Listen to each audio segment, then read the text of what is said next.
Hi, I'm Tony Nichols, and welcome to Chamber Chat.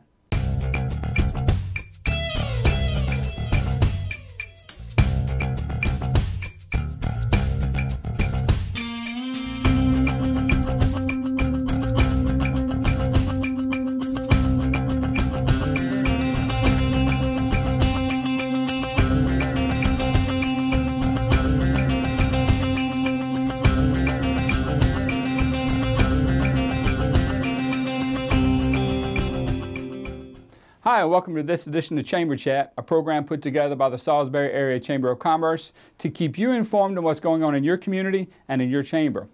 Our first guest on this edition is Chris Bitters, General Manager with the Delmarva Shorebirds. Chris, welcome to Chamber Chat. Tony, thanks for having me. I think this is your first time in the studio. I believe it is, with you guys. Yep, Yeah, I believe it is. very cool. Absolutely.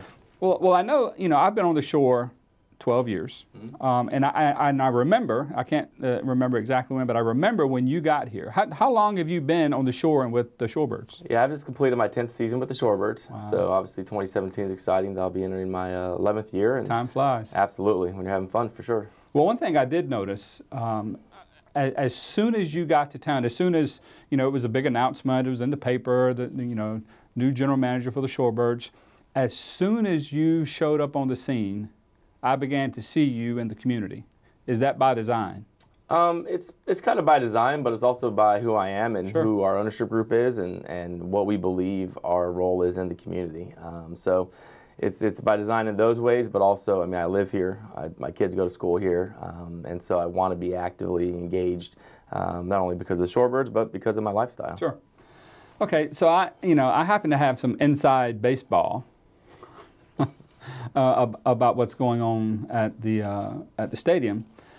But generally speaking, I think a lot of people think that everybody you turn off the lights when baseball season's over, and everybody goes home, and in the spring you come back and dust everything off, and you make sure all the lights work, and you get things kick-started, and you're off to the races again. But I think there might be misinterpreting what really goes on after the season. Yeah, Tell us a little bit of what's happening out there. Yeah, the postseason, or after the season, the off season, I guess you call it, is really a busy time. Not only do we try to remain engaged in the community with different events that we host in October, and November, December, it's really our planning phase as well. I alluded to planning a wedding or a birthday party. Right. You don't just show up and the wedding happens. Sure. There's been months and months of planning that goes into all the things that go on for that event. It's very similar to that. And we try to really remain active in the community, whether that's us hosting our own events that we have coming up, or whether it's us supporting other events, whether it's our, Sherman getting out in the community, bell ringing, hosting events like the PRMC Flu Clinic at the stadium. So we really try to stay actively engaged all winter and spring, into the spring, and then also obviously planning everything for the next season. Mm-hmm. I just had the privilege of talking to Brandon Harms, one of your guys in ticket sales, and he was showing me some pictures of a stadium without seats. Yeah. What's that all about? Because that was a weird look. Yeah, it was a weird look, and I think some of our fans kind of thought actually when we put it on social media that we weren't going to have any seats, which is not standing room only. Yeah, standing room only is not accurate. No, we're going through a multi-year renovation with regards to, we're 21 years old now as of last year. So now we're in the process of updating the stadium along with our partners at Wicomico County to make it viable for another 20 years. So part of that is upgrading the seats. So the lower level will have new seats, similar to what was there, but just bringing us 21st century newer. They're not worn out as they were. The second level, which is bleacher style seating, that will all become a reserved seating section, which will be great for our groups and others, that you'll actually have a seat when you sit up there rather than just an opportunity to enter the ballpark. We're working on some other, I guess you would call it maintenance projects, or not maintenance, but more behind the scenes, fire suppression system and caulk and coatings and things of that nature. So really over the next couple of years, you'll continue to see projects that will allow us to modernize the stadium, make sure it's structurally in a good place for the next 20 years, and to allow us to be a viable business for another 20 years. Take us into a behind-the-scenes look this off-season. What's happening this season, off-season at the Shorebird Stadium? The main project you'll see is going to be the seating bowl renovation, and that'll also include some coatings and caulkings. So the first level of seats, the first 2 rows, which are called field box, will have pads on them. So I'll have a 3-inch padded upholstered seat. The third level, the luxury level, the suites and executive club will also have a 3-inch padded upholstered seat. And again, the second level will have no more bleachers. There'll be coatings that will go over the second level seating bowl, because that's actually a roof as well. Most people probably don't realize it when you're sitting there. It's actually under occupied space, locker rooms, batting cages, so trying to keep water from penetrating down there. We're working on the dry fire suppression system, so not very exciting, but those are things that need to be replaced. And then the final piece is, you know, our video board's 20 years old, and we're working towards potentially replacing that as well this off-season. You're doing something for the troops, I think, this off-season as well. With the events we host, as I said earlier, we try to remain very community-driven, and we've hosted an event for years called Cookies with Claws. And I've really challenged the staff this year is how can we do things new or different, and not lose anything that we've ever done that's been successful. So this year they really wanted to put a unique spin on that event and called it Cards for Troops. And so families can still come out on December 10th from 9 to noon, come out and see Santa Claus, Mrs. Claus, get some cookies and all those things that we've done before. But we used to have a place where the kids could, you know, fill out a coloring page or whatever. Well, rather than filling out the coloring page, we're asking them to write a you know, Christmas card from their family to some of our troops that are serving overseas or for the holidays. In addition, we've always encouraged people to bring an unwrapped toy for a donation, and this year those toys are going to benefit Brooks Toy Closet right here at PRMC. So, so we've tried to put a similar event, but put a different spin on it, and find some new ways to make it fresh. I can't think of a better way to show support for our troops than to host an event like that. So it's going to be cards this year. Or is it going to be for local troops, or are we going to get them overseas? How are you going to get the cards to the troops? Yeah, we've actually talked with Jeff, with the folks at Operation We Care, because obviously we weren't real wise on how to make all that happen. So he's the man on that. So my crew has talked to him, and he's offered to help us make that happen. So once we have the cards and figure out how many we have, we're going to work with his crew to get them overseas and make sure they hit there before the holidays. So how much does an event like that cost? For the public, it's free. Okay. There's absolutely no cost for anybody to attend. We just ask that you bring maybe an unwrapped toy for Brooks Toy Closet as kind of your admission, or if you want to make a donation, you know, we'll take your donation and run out and buy some more toys for them or whatever. For us, in terms of putting on the event, you know, there's some hard costs to it, but ultimately it's an event that we love to host regardless of the cost of it, just so that we can give people that maybe can't afford to see Santa Claus in a more formal capacity, to get some holiday photos, support our troops with being able to send over some Christmas cards to them, as well as support a local toy closet here with Brooks Toy Closet to really help the local community in that side as well. So, anything else going on this off-season? Yeah, I mean, we have a lot of other events. You know, we'll have our hot stove banquet coming up in January. We're putting the final touches on that. We'll be kicking off our school reading program, which we've held for years, here soon, after the New Year as well, which we ask school-age students to read 4 books outside the classroom. They get rewarded with tickets to come to a game. We work with 105 schools on that program, so everywhere from Dover to, you know, Eastern Shore of Virginia, from the Bay to the beach. So it's a big program that we'll be kicking off here shortly too.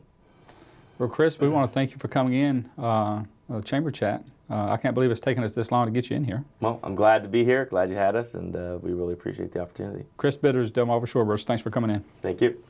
We'd like to give you an opportunity now to take a look at the upcoming events with the Salisbury Area Chamber of Commerce.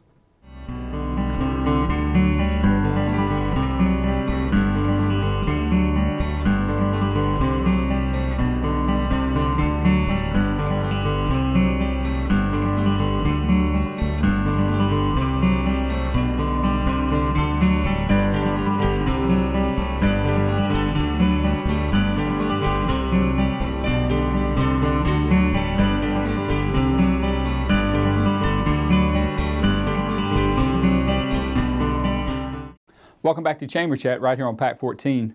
Joining us now is Maria Weiler, owner of Quality Staffing. Welcome to the program. Well, thank you. Glad to be here. So, you just had a job fair, or you just sponsored a job fair for the Chamber of Commerce. I did. What was the turnout like at that job fair? You know, we hear so much about the economy and people looking jobs, and it's flat, or it's on the uptick, or this particular sector is doing well. How was the turnout for that job fair? Oh, we had a lot of people. You know, as you know, we've got a plant closing, so there were a lot of those folks there. But also, I saw a lot of people that have jobs that are looking for something different. So that was interesting. The overall job market, and I know that because I've been to some job fairs in my life, and Just a few. just a few, and you get a very good cross section of every industry, every type of individual, every skill set, education level. But those people have to have a job, or they're looking at a job. What's the overall job market looking like right here at home on the Eastern Shore? Right now, I feel like there's a lot of jobs available. I think, as a matter of fact, I think that it's challenging to find the right people. Right. That's why you and I have a job. Oh yeah, no doubt. Are there any particular industries that you can think of that are or growing faster or in need of more people than others? Manufacturing seems to be on the uprise, I think. Wow, go figure there. Yeah. That's As a matter of fact, we have a lot of work right now for anyone who's in the manufacturing industry. Yeah. Well, you heard that right here on Chamber Chat. Manufacturing. Well, that might have something to do with the fact that that's a lot of what we do. Right. Okay, keep that in mind. Right. All right. I hear a lot of employers that I work with, and I'm curious to see if you are hearing similar things, that the type of employee, or the skill set, I guess you would say, the skill set that they're looking for is becoming more and more difficult to find, whatever that skill set is. Are you seeing that? Yeah, in some industries, definitely. You and I talked about it before. HVAC, plumbing, you know, the trades. Hard to find those folks. But at the same time, I think that it's a matter of finding someone who is willing to work, show up on time. Right. That's all the soft skills that skills, need to come, and to the HVACs and the plumbers and the electricians. The soft skills, you need to have those to interview well and to get a job. But I also feel that you can be a very intelligent individual, but not have the aptitude for a certain industry, HVAC or plumbing or being an electrician. You can have fantastic work ethic, show up every day, but you also need that. If you're not good at one and you feel like that's your calling to be in a trade, try another, because there truly is an aptitude tied in to that. Are you seeing that as well? Well, okay. When you talk about those kinds of folks, the learning curve is not small. Right. Okay. You That's right. really have to go to school. You have That's to right. learn, and unfortunately, there's a thought about those jobs being not good jobs, and that's not true. Oh no. No, they pay well. It requires somebody who isn't just, I mean, the HVAC, for example, you have to have real strong skills. You have to know how to use a computer. It's not right. like the old days. I tell people now that if I had to do it all over again, I just may be a plumber, because they are so hard to find, and the very good ones have their name on the side of the truck. Absolutely. Because it's not a glamour job. Everybody has one thought of what a plumber is, and there may be a tinge of that, but it's the furthest thing from the truth. Well, in the old days, though, a plumber was somebody that just used to use a Right. wrench. Not anymore. That's right. You have to have computer skills. You have to be. It's just not an easy job. The certifications of the trainings, Yep. the continuing educations that have to go on, certainly if you're a master plumber to get to that level. It's not just showing up and being a plumber or an electrician or HVAC. There truly is a lot of... But a lot of the trades are that way now. Yeah, that's right. They're very high-level skills now. Yeah, and unfortunately, I think that a lot of people, as their, especially parents, they think, "Oh, well, I don't want my kid to be a plumber." I think that's not a good thing to think anymore. No, not at all. I would agree 100%. All right, so let's go back to the soft skills, because you can have all the training in the world, you can have the aptitude, and not get past the interview. What are some of the things that you see or have seen that people can do to better prepare themselves for an interview, career, the whatever the step may be to get them to that job? Okay, well, let's start with the interview. Mm-hmm. Preparing for an interview is really, really important. Knowing what the company's about. Mm-hmm. I mean, Do your homework. nowadays, yeah, do your homework. Google the company, right? Right. Find out It's what it already is there. they do. Right. Don't bring your phone into the interview and let it ring while you're Oh my goodness. Doesn't that happens all the time? Mine rang during the taping of Chamber Chat one time. I know that's hard to believe. Just, yeah, prepare, know what you're walking into, know about the job, and ask the right questions. And an interview is kind of like it's a two-way street, okay? Not only are you going in there for them to see who you are, but you also want to know what the company's about and see if that's the job you really want. Right. All right, let's back up before the interview. We've researched the company, and prior to researching the company, we need to send them a resume. Mm-hmm. How many resumes have you seen in, let me pick a good one, in paragraph format? Yes, I've seen the 7-page resumes as well. Oh yeah, me too. And I know what I do with 7-page resumes. Yeah, they don't do well. So are there people out there that can help them? Do you guys help them?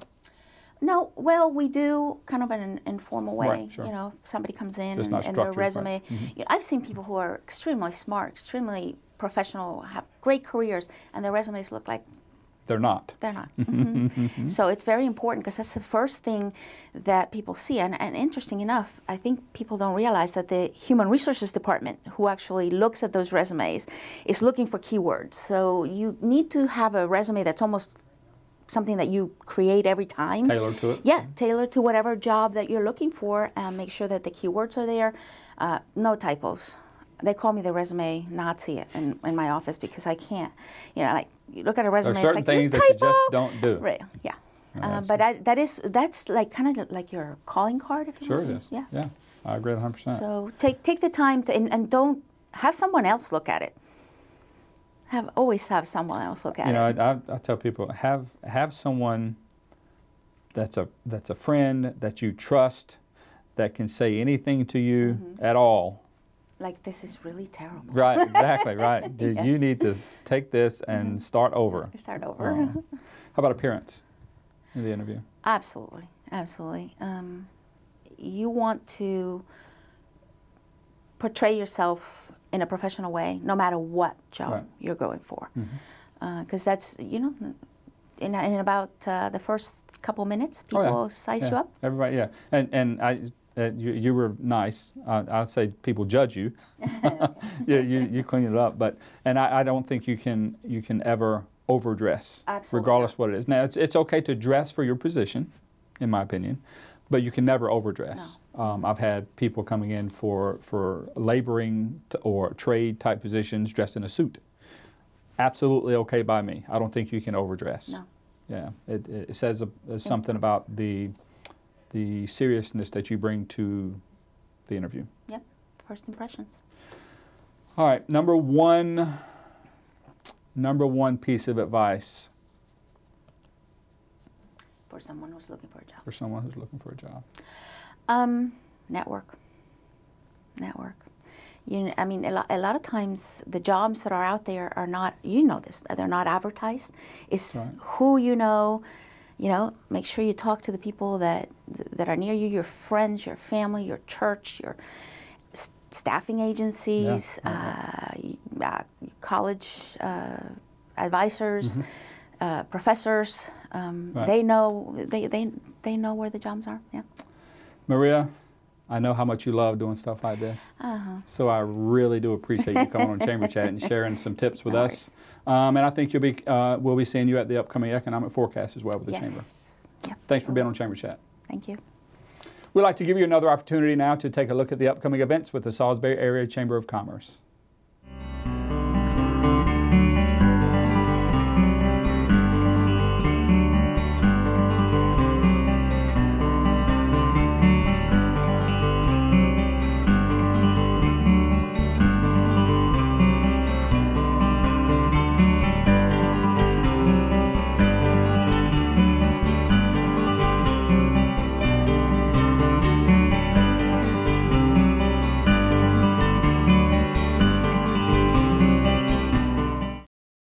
Welcome back to Chamber Chat right here on PAC 14. Joining us now is John McClellan, Senior Advisor at SVN Miller Commercial Real Estate. Good morning. How are you? Welcome to the program. Thank you. Well, John, I guess the first question that commercial real estate agents always get asked is, how is the housing market? Exactly. So when I get asked that question, I go ask somebody. Okay. So I ask a couple of various high-volume residential agents, and they told me what I kind of suspected, what I've been hearing over the last year, and it's really is that the housing market is very active. Mm-hmm. It's more active in, say, the lower price ranges. Inventory is tight. Inventory is down about 24% over last year this time. But ironically, the median price, I looked it up over this November, last November in Wicomico County, it's almost exactly the same, $155,000. So the reduction in the supply has not driven the price up any. Exactly, exactly. A little bit of new construction, but still not a significant amount to kind of begin to take care of some of these pent-up prices. I know there really are two different worlds when you talk about housing market and commercial real estate. Is there a correlation between the two at all? No, I think there is. I mean, you have to have an active housing market. Active housing market comes from people having confidence in their jobs, and they have confidence in their jobs if their employers are confident enough to continue to develop and expand their commercial real estate, their manufacturing plant, their retail store, whatever particular employment that is. I know in 2000, 7, 8, 9 maybe, the commercial real estate industry took a pretty good wallop. Has it recovered? Overall, I would say yes, it has recovered. Wicomico County, and you've heard this, nationally, that some of the rural areas have recovered more slowly. And it's just a fact that just things sometimes take a little longer to slow down and a little longer to pick back up. But I would say overall, through the whole thing, Wicomico County has really held on fairly well. We've absolutely seen price softening. We saw demand drop. We saw confidence drop. But as of late, our industrial base has remained strong. We really don't have any large-scale industrial buildings, sitting around on the market that are of good quality. Right. One thing that's happening right now is the recently announced Labanal closing. Of course, they've just about finished their final production there. That property is now under contract to a developer who is going to actually take that building and kind of modernize it, cut it up, and make it into a place that will employ several hundreds of people in a variety of different industries. So we're still seeing it grow. Do you experience in the commercial real estate market? I know that the shore historically has been a bit shielded from the peaks of the uber high economies, and shielded to a degree to the uber low economies. Do you see that the same in the commercial real estate market? Absolutely. I've often said, when we're talking to, say, people either on the upside or on the downside from various more metropolitan markets, our highs are not as high and our lows are not as low. We just, we kind of have a habit of I don't want to say bumping along in the middle, but just kind of staying around a midpoint where we go up a little bit, down a little bit, up a little bit, down a little bit. And I think that's better, and I think that's evidence of a pretty diversified economy we have in the shore. Not only the agribusiness, but we've got a lot of health sciences, a lot of health care, universities. We've got a pretty diverse electronics, assembly, manufacturing, marine activity. Because of those, all those various segments are not rising and falling in concert. They're each kind of in their own little microcosm. Right. So, give us a short term. What do you see in the next couple of months coming, or maybe leading us into 2017? Going into 2017, I think the market will continue to remain strong. Interest rates are attractive. Supply is somewhat limited. Oftentimes people will tell us that, I think I can find whatever I want, whenever I want it, because we actually have a lot of signs in the marketplace. Right. Not just us, but other brokerage firms as well. And what that leads to is that actually leads to a sense of complacency. And when somebody goes out looking for something, if they need a warehouse with a loading dock, or they need a certain ceiling height, or they need some fenced storage for outside things, certain what I call special attributes, it's hard to find. Right. We just had a discussion this morning that 3,000 square feet and larger of Class A medical space is hard to find. It seems like it ought to be everywhere, but it is difficult. So I would encourage people that are thinking about making a commercial real estate decision to not delay thinking that there's a lot out there. Speaking of medical, you know, every time you turn around, there's someone that's having a seminar, or there's someone in the medical community talking about the medical industry and how the medical industry is decentralizing away from the hospital. Are you seeing, you know, with the advent of the ambulatory surgical centers and a lot of those services that people thought were they went to the hospital for, now they don't go? Is that you spoke to not having the Class A healthcare facilities? Is that something that the hospital or you guys are seeing as a problem for the hospital moving forward in this ambulatory surgical center world? Well, I think one thing that healthcare regulations, Obamacare, some of these changes have really tried to lower the cost of healthcare. That's been their attempt. You may have read recently in the Daily Times where something that we might not have thought would happen was there's a joint venture just announced between Peninsula Regional Health Ventures and Your Docs Inn, well-known local chain, where they're going to open a joint care urgent care facility, a joint venture urgent care facility directly across from the university in the old Horner Honda building. So I think that's evidence that people can get quality medical care off campus, say away from the hospital, and save the hospital for more of your true emergency type things and inpatient care, obviously. But I think over the years we've also seen a transition from single provider, or a doctor and a partner providing care, to where most times we go to the doctor now, it's a pretty big operation, whether it's at a TLC or at a pediatrics office or at a even your GP. They have to. They have to. It's an economies of scale. They can't compete, so to speak, and can't run a profitable operation by themselves or with one other. And that has an effect on commercial real estate. If you're looking for, I said a while ago, 3,000 square feet, if you want me to find you 1,000 or 1,500 square feet of medical space, Class B medical space, I can probably do that pretty easily. In fact, a lot of those older spaces are now no longer medical. They're being transitioned into other office uses. So that's having an effect. Okay, so here's the question that everybody wants to know. What's coming to Salisbury? What's coming to Salisbury that we might not know that we need to know? Is Cracker Barrel coming? Cracker Barrel's still looking. You've never been asked that question before, I have never been asked if Cracker Barrel's coming. Not today. I've never been asked if Nordstrom is coming. I will tell you no to Nordstrom. I will tell you that I know Cracker Barrel is looking, but to my knowledge, they have not secured a spot at this time. Sure. What is coming to Salisbury is there's 2 European grocery stores. 2 of Europe's largest grocery stores are actively reviewing site plans and going through the approval process in this market. So you'll see those come into town. One thing that that we've also seen is there's obviously a lot of development downtown, but the city just awarded the developer to Lot 10, which is a highly visible parcel on the corner of 13 and 50. Unfortunately, I know a lot of things that are actively coming to town, and I can't say what they are. But there's a lot of people that are actively looking at the Salisbury market. One thing that's coming to Lower Shore that a couple years ago we would have never thought was coming, but the licenses for medical cannabis have been awarded. Okay. And you're going to see one processor in Wicomico County, and you're going to see 1 grower in Worcester County and 2 growers in Dorchester County. I know that's somewhat of a controversial subject, but I will say that it's going to be a good industrial development and a jobs creating, because most of the growing facilities will employ north of 60 people, many high-tech laboratory jobs, research jobs, and those are certainly going to be a boon for our local economy. Very good.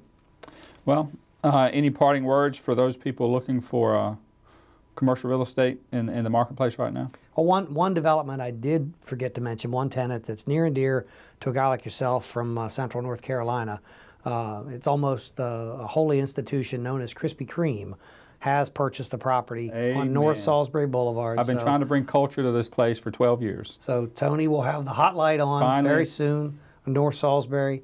But to anybody looking for real estate, like I said earlier, interest rates remain low. I don't want to sound too much like a sales pitch, but what I do want to say is inventory is not what it appears to be just from the signs. Retain a professional, and go looking for what you really need for your business or your investments, and try to better understand what's really out there and what just appears to be there. Very good. Yeah, you also will be speaking at the upcoming economic forecast for the Chamber. Is that correct? The Chamber's economic forecast on December 15th at UMES. I have been invited to be one of the panelists, and that's an exciting opportunity. So encourage folks to show up for that. That's always a good time to review the year, see what's happening in every industry, and look at 2017. Very good. John, thanks for showing up. Thank you. Sperry Van Ness Miller Commercial Real Estate, thank you very much. Thank you. We'd also like to thank you for joining us on this edition of Chamber Chat. And as always, if you've missed any portion of this program or you'd like to view previous editions, you can visit PAC 14's website and utilize their on-demand feature, or visit the Chamber's website. That's all the time we have for this edition of Chamber Chat. My name's Tony Nichols, your host, encouraging you to make a difference.